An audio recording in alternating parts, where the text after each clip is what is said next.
என் இனிய உறவுகளுக்கு வணக்கம். இந்த பிரபஞ்சத்தில் இருந்துதான் மனித அறிவியலும் ஆன்மீகமும் வளர்ந்துகிட்டே இருக்கு. அப்படிப்பட்ட பிரபஞ்ச ரகசியங்களையும் கோட்பாடுகளையும் தான் சித்தர்கள் நல்லா தெரிஞ்சு வச்சிருந்தாங்க. அப்படி தெரிந்து கொண்ட சித்தர்கள் அந்த பிரபஞ்சத்திலிருந்து வரும் சக்தியை எப்படி உள்வாங்கிக் கொண்டு அபரிமிதமான சக்திகளை பெறுவது போன்ற ஆராய்ச்சிகளையும் செஞ்சாங்க. அதோட அடிப்படையில் வருடத்தின் சிறந்த ஒரு நாளையும் கண்டுபிடிச்சாங்க. அதுதான் மகா சிவராத்திரி.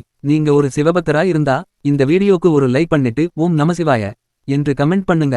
இந்த மகா சிவராத்திரியில் கண்விழித்து விரதம் இருக்க வேண்டும் என்று சொல்லப்படுவது என்னன்னா, நம்முடைய புறக்கண்களை அல்ல, நம் அகக்கண்களை திறந்து விரதம் இருக்கணும்.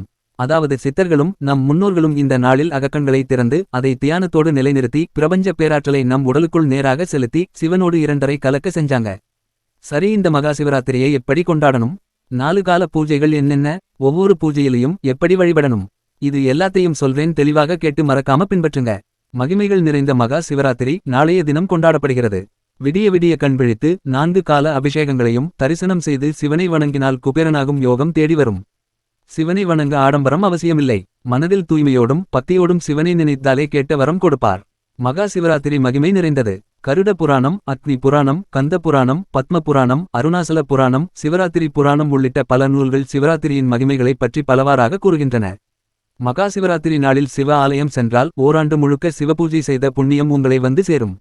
மாதந்தோறும் சிவராத்திரி உண்டு என்றாலும் மாசி மாதத்தில் வருவதே மகா சிவராத்திரி என்று போற்றப்படுகிறது. பிரதோஷத்துடன் இணைந்து மகா சிவராத்திரி வருவது சிறப்பு வாய்ந்தது. சிவராத்திரி என்பது பல கல்பகோடி இரவுகள் சேர்ந்து வந்த ராத்திரி.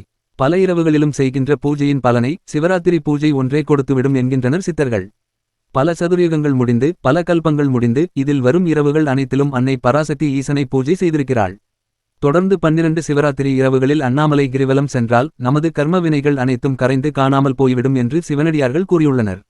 மகா சிவராத்திரி என்று கண்விழித்து சிவனை வணங்கினால் நாம் செய்த அத்தனை பாவங்களும் நம்மை விட்டு கரைந்து காணாமல் போய்விடும். முழுமையான வீடியோக்கு லிங்கை கிளிக் செய்யவும். முழுமையான வீடியோக்கு லிங்கை கிளிக் செய்யவும்.